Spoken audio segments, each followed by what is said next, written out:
It was just a wedding photo, until you zoomed in on the bride's hand and discovered a dark secret.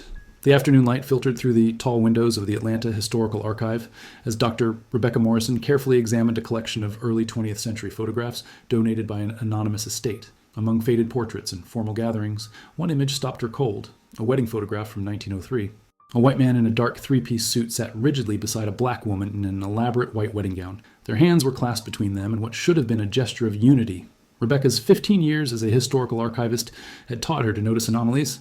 This photograph screamed wrongness on multiple levels. In 1903, Georgia, interracial marriage wasn't just taboo, it was illegal. The state's anti-miscegenation laws, in place since 1750 and strengthened after the Civil War, made such unions criminal offenses punishable by imprisonment.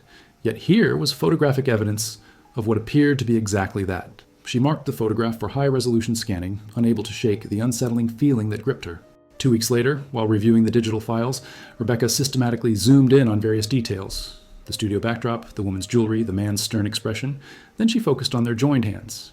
As she increased the magnification, her blood ran cold. The bride's fingers weren't simply resting, they were deliberately positioned in a distress signal, her thumb and index finger forming a subtle but unmistakable plea for help. Rebecca's hands trembled as she zoomed in further. The woman's fingers were arranged with clear intention, hidden within what appeared to be a matrimonial pose, but actually screaming for rescue. This wasn't just an illegal marriage, it was evidence of something far more sinister. A silent scream had been frozen in time for 120 years, waiting for someone to finally see it and understand what it meant. Rebecca immediately contacted Dr. Marcus Williams, a specialist in African American history and Jim Crow-era documentation. When he arrived at her office that evening, she showed him the photograph without explanation. Marcus studied it silently, his expression growing increasingly troubled. "This shouldn't exist," he finally said. "Georgia's anti-miscegenation laws in 1903 made this impossible. Unless what?" Rebecca asked, though she already feared the answer. Marcus leaned back, his face grim. "Unless this wasn't actually a legal marriage. Unless this photograph documents something else entirely. Coercion, captivity, or worse. Look at her face. That's not a bride's expression. That's terror being barely contained." They spent hours examining every detail. The studio stamp read, "Morrison and Wright Portrait Studio, Atlanta, Georgia, August 1903. A faint notation on the back said only, "Mr. Charles Whitfield and servant." Not wife, not bride, servant. The word hung between them like a curse. "He didn't even try to hide what she was to him," Marcus said quietly. This photograph was never meant to document a marriage. It was meant to document ownership. Rebecca felt sick. But why the wedding dress? Why stage it this way? Marcus pulled up historical records on his laptop. Control. Humiliation. Some white men during this period exercised their power over black women in unspeakable ways. They couldn't legally marry them, but they could still force them into situations that mimicked marriage, a grotesque parody that satisfied their desires while maintaining their social standing. The woman had no rights, no protection, no way out. That night, Rebecca couldn't sleep. She kept seeing the woman's face, her carefully positioned fingers, the silent scream that had echoed across more than a century. Who was she? What had happened to her? And most haunting of all, had anyone seen her signal at the time, or had it remained invisible until this moment, far too late to save her? The next morning, Rebecca and Marcus began their investigation at the Georgia State Archives. They needed to identify both people in the photograph. The name Charles Whitfield was their starting point. The archivist, an elderly black woman named Mrs. Dorothy Hayes, who had worked there for 35 years, visibly tensed when she heard the name. "Charles Whitfield," she repeated slowly. "That's a name that still carries weight in certain circles, though not the kind anyone should be proud of." She disappeared into the records room and returned with several boxes. The Whitfield family was prominent in Atlanta from the 1870s through the 1920s. They made their fortune in cotton and textiles after the war. Charles Whitfield inherited the family business in 1898. The 1900 census showed Charles Whitfield, aged 28, living in a large house on Peachtree Street with substantial wealth and numerous servants listed in his household. Rebecca's stomach tightened as she read through the names, all black women and girls, ages ranging from 14 to 30. One entry caught her attention. Louisa, age 16, domestic servant, literate. Marcus found property records showing that Whitfield owned several properties around Atlanta, including a textile factory where he employed dozens of workers, mostly black women and children working in brutal conditions for minimal wages. Newspaper articles from the period praised him as a progressive employer and pillar of the community. The disconnect between his public image and what they were uncovering was nauseating. They searched for more information about the woman in the photograph. If she had been listed as servant rather than by name on the photo notation, finding her identity would be difficult. But Mrs. Hayes had an idea. If this photograph was taken in August 1903, check the city records for missing persons reports or unusual incidents around that time. Sometimes families tried to report when their daughters disappeared, even though the police rarely did anything about it. After 2 days of searching through fragmentary records, Marcus found a police report from September 1903. It was brief and dismissive, but it provided the first real clue. Report filed by Henry and Martha Johnson regarding their daughter Louisa Johnson, age 19, employed in the household of Charles Whitfield. Family claims she's not been seen in over a month despite living just 2 miles away. Mr. Whitfield states Miss Johnson is fulfilling her contracted duties and is in good health. No evidence of wrongdoing. Case closed. Rebecca cross-referenced the name with the 1900 census. There she was, Louisa Johnson, age 16 in 1900, living with her parents and 3 younger siblings in a modest home near Auburn Avenue. Her father, Henry, worked as a carpenter, her mother, Martha, as a laundress. The family was literate and owned their small home. They were part of Atlanta's striving black middle class, trying to build something despite the crushing weight of Jim Crow. Marcus found more records. In 1902, Henry Johnson had been injured in an accident at a construction site and could no longer work. The family fell into debt. A notation in a local church's charity records showed they had appealed for help in early 1903. This is how it happened, Marcus said, his voice heavy with anger and sorrow. Whitfield saw an opportunity, a family in desperate circumstances, a young woman with no options. He offered employment, probably promised good wages, and then they found a letter in the church records, written by Martha Johnson to the pastor in July 1903. We have not seen our Louisa in 3 weeks. Mr. Whitfield says she is well and working hard, but he will not let us visit her. He says it would disrupt the household routine. Reverend, my heart tells me something is wrong. My daughter writes to us every week without fail, but we have received no letters. When I went to his house, the servants would not look at me. Please, can you help us? The pastor's response was noted in his journal. Spoke with Mr. Whitfield regarding the Johnson girl. He assured me she is healthy and content, simply busy with her duties. He expressed annoyance at the family's concerns and suggested they are being ungrateful for his generosity in employing her. I'm inclined to believe him. The Johnsons must trust in God's providence and not make trouble for a prominent gentleman who has shown them Christian charity. Columns, Rebecca tracked down the Morrison and Wright portrait studio records through the Georgia Historical Society. The studio had operated from 1895 to 1910, and remarkably, some materials had been preserved by the photographer's descendants. She contacted James Morrison, the great-grandson of William Morrison, the studio's founder. James invited them to his home in Decatur, where he maintained an extensive archive of his great-grandfather's work. William Morrison photographed Atlanta society for 15 years, James explained, leading them to his study. He kept detailed journals about his clients and his work. He was also, quietly, an abolitionist's son who struggled with photographing the uglier aspects of Southern society. He pulled out a leather journal from August 1903. I've read through all of these over the years. Some entries stayed with me. This is one of them. He opened to a page marked with a faded ribbon and began reading, August 17th, 1903. Today I performed perhaps the most disturbing task of my career. Charles Whitfield commissioned a wedding portrait. But there was no wedding. The young Negro woman he brought to the studio was clearly not there of her own will. She wore an expensive gown that didn't fit properly, and her eyes held such profound fear that I nearly refused the commission. The entry continued. Whitfield insisted on posing them as a married couple with their hands joined. The woman, he never used her name, only called her girl, began to tremble when he grabbed her hand. I noticed bruising on her wrists as I positioned them for the photograph. When I looked into her eyes to ensure she was facing the camera properly, I saw desperation there. She was trying to tell me something, but with Whitfield watching her every movement, she couldn't speak. James turned the page, his voice becoming strained. As I prepared the exposure, I noticed her fingers moving slightly, repositioning themselves into what appeared to be a deliberate pattern, a signal perhaps. I said nothing, but I made sure to capture it clearly. I took 3 exposures. Whitfield wanted to ensure he got a perfect image. After they left, I felt physically ill. I knew what I had photographed wasn't a wedding. It was evidence of something criminal. But what could I do? Report it to the police? They would laugh at me for suggesting a white man of Whitfield's standing had done anything wrong. Marcus expanded the investigation to examine Whitfield's history more comprehensively. What they discovered was a pattern of exploitation that spanned years. Through court records, property documents, and newspaper archives, a disturbing picture emerged. Between 1899 and 1905, at least 6 families had filed complaints about daughters who had gone to work for Whitfield and subsequently disappeared from contact with their families. Each case followed a similar trajectory. A black family facing economic hardship. A young woman, usually between 16 and 20, hired as domestic help. Initial letters home that suddenly stopped. Family members turned away when they tried to visit. Police reports filed and immediately dismissed. In 2 cases, the young women eventually reappeared months later, refusing to speak about their experiences, their spirits visibly broken. Rebecca found testimony from a woman named Sarah, who had worked for Whitfield in 1901. She had given a statement to a black community organization documenting abuses by white employers, a record that existed outside official channels. because official channels refused to hear such complaints.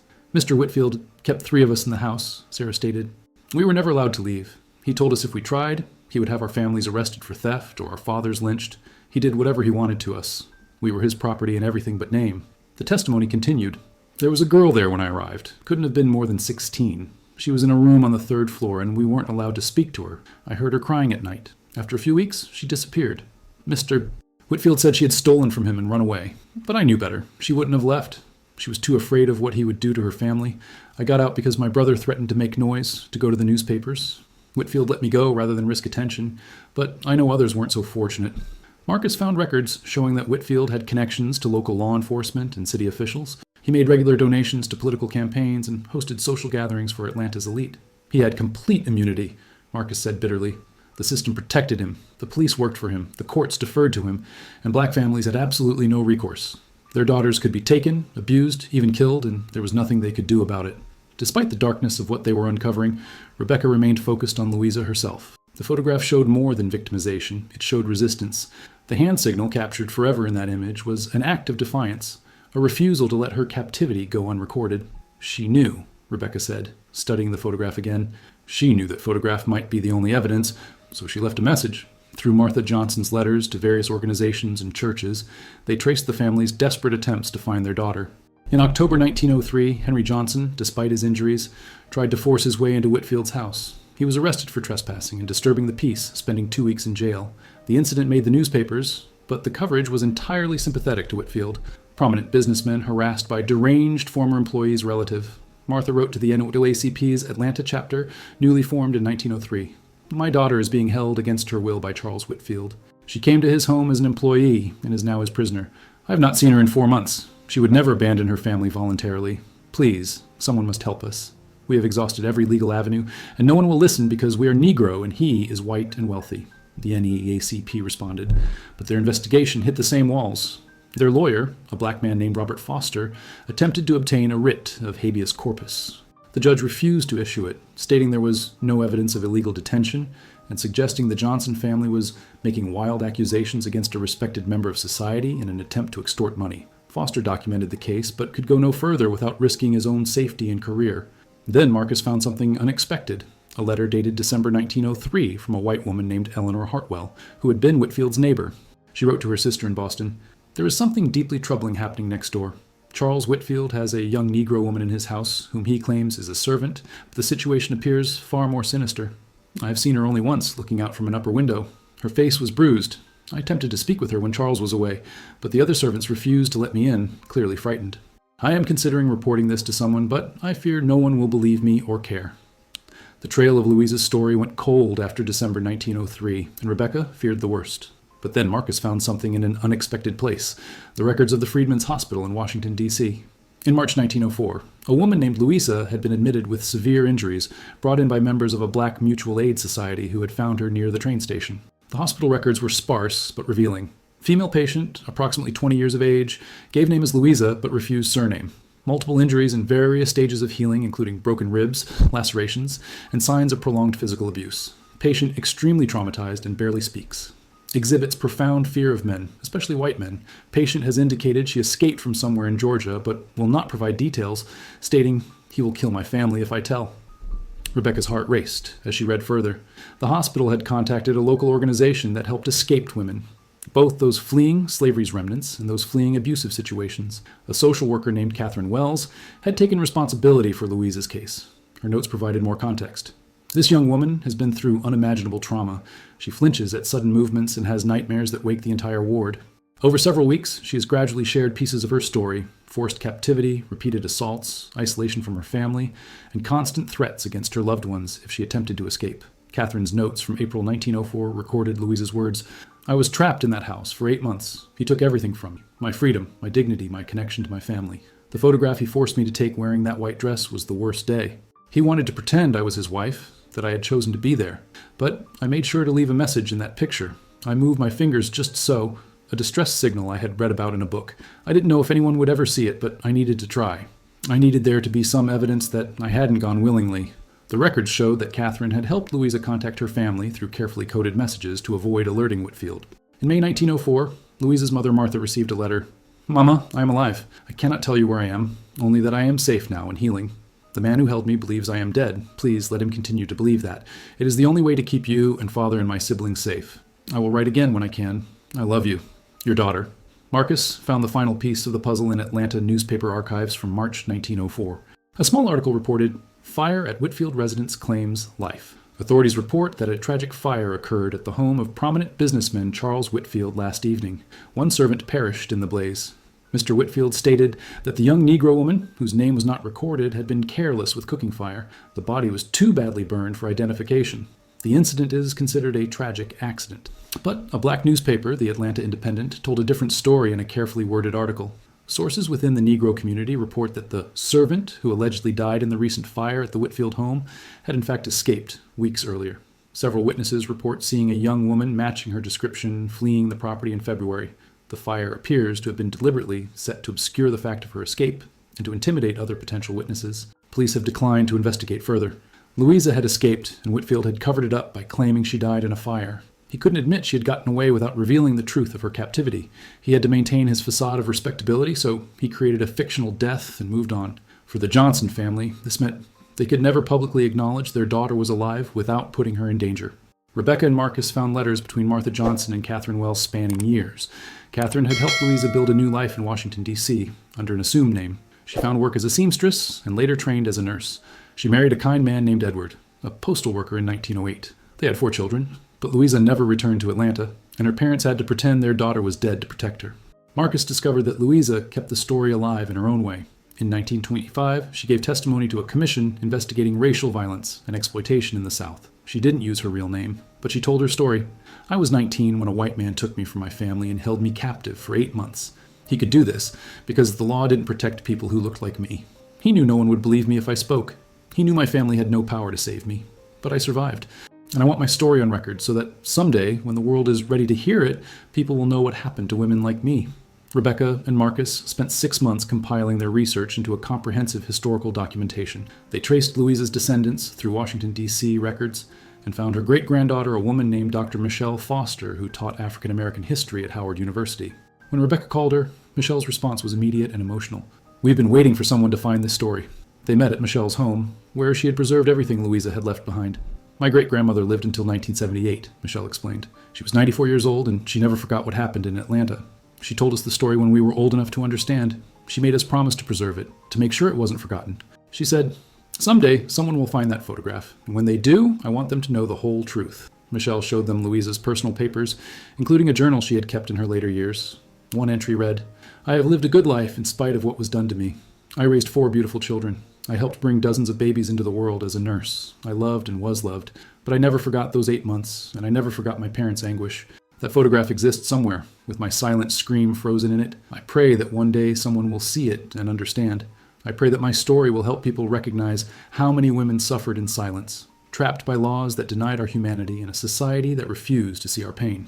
The National Museum of African American History and Culture organized an exhibition titled "Silent Testimony: Louisa's Story and the Hidden History of Jim Crow Captivity." The centerpiece was the 1903 photograph, displayed alongside the photographer's journal, hospital records, family letters, and Louisa's own testimony. The exhibition text was unflinching. "This photograph documents not a marriage, but a crime. It shows a young black woman being held captive by a white man who faced no consequences because the legal and social systems of Jim Crow America granted him absolute impunity." At the opening, Michelle stood before the photograph with tears streaming down her face. Beside the 1903 image was a photo of Louisa from 1960, age 76, surrounded by children and grandchildren, her face serene and strong. "My great-grandmother survived," Michelle said to the assembled crowd. "She not only survived, she transcended. She turned her trauma into purpose, helping other women, raising a family, building a life of meaning." This photograph no longer represents just her captivity. It represents her resistance, her courage, and her refusal to be erased. Rebecca addressed the audience. "For 120 years, Louisa's distress signal went unnoticed, but she left it there anyway, trusting that someday someone would look closely enough to see. Her story is not just about one woman's suffering. It's about the systematic abuse enabled by racist laws and social structures. It's about the countless black women who were similarly victimized with no recourse. And it's about the extraordinary resilience of those who survived and built lives of dignity despite everything designed to destroy them." As thousands of visitors moved through the exhibition over the following months, They saw Louisa's hand signal, read her story, and understood the truth that had been hidden for more than a century. The photograph had finally fulfilled its purpose, not as evidence that could save Louisa in her own time, but as a testament that refused to let her story be forgotten. Her silent scream had finally been heard, and in being heard, it gave voice to countless others whose stories had been buried by history's deliberate amnesia.